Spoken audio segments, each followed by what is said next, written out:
Hello everyone, नमस्ते। हजुर सबैजनालाई मेरो अर्को नयाँ मिनी ब्लगमा स्वागत छ है। र अहिलेको ब्लगको सुरुवात चाहिँ म किचनदेखिको गर्न गइरहेको छु। र म चाहिँ उठिसकेर नानीको लागि खानामा बसाइसकेको छु। र नानीको लागि खाना बसाइसक्नेको बादमा चाहिँ ब्रेकफास्टको तयारी गर्दैछु है।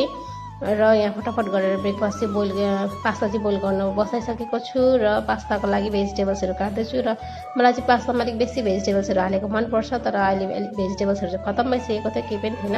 क्याप्सिकम मात्रै थियो, त्यही भएर क्याप्सिकम मात्रै एड गर्दैछु पास्तामा है।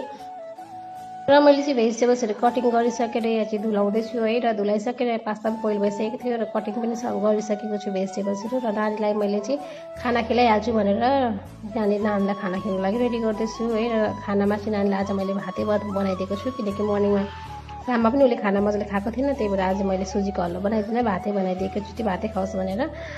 त्यही भएर चाहिँ यहाँले उसलाई खिलाइसक्नेको बादमा चाहिँ म यहाँनिर ब्रेकफास्ट बनाउँदैछु। अनि हस्बेन्डले चाहिँ पूजा गर्दैछ, त्यही भएर चाहिँ म चाहिँ ब्रेकफास्टको तयारी गर्दैछु। ल त मैले ढिलो हुन्थ्यो पूजा गरेर ब्रेकफास्ट बनाउन। अहिले चाहिँ हस्बेन्ड हुनुहुन्छ, त्यही भएर सजिलो भएको छ। मर्निङको पूजा शामको पूजा पनि हस्बेन्डले गरिहाल्नुहुन्छ।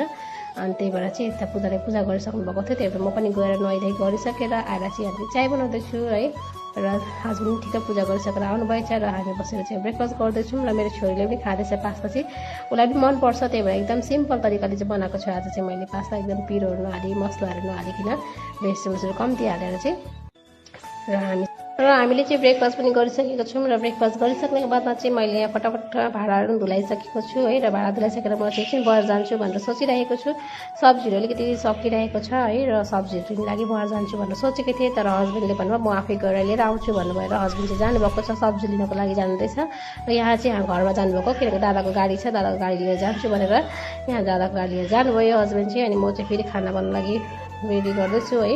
र यहाँ लन्चमा चाहिँ मुसुरीको दाल बनाउन आँटेको छु है। र मेरो छोरीले चाहिँ मुसुरीको दाल पनि मनपर्छ नि त, उसले त्यससँग मात्रै खाना खान्छ।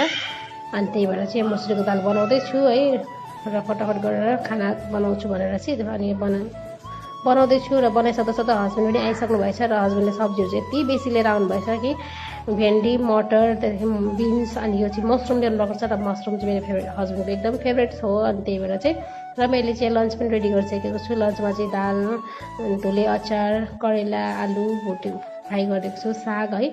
र हस्बेन्डले खाना चाहिँ खाइसक्नु भएको छ। र खाना खाइसकेर मेरो हस्बेन्ड चाहिँ जानुहुँदैछ। र कहाँ जानुहुँदैछ भने चाहिँ तपाईँहरूलाई म अर्को ब्लगमा भन्नेछु। सो अहिलेको लागि यति नै, बाई बाई, टेक केयर।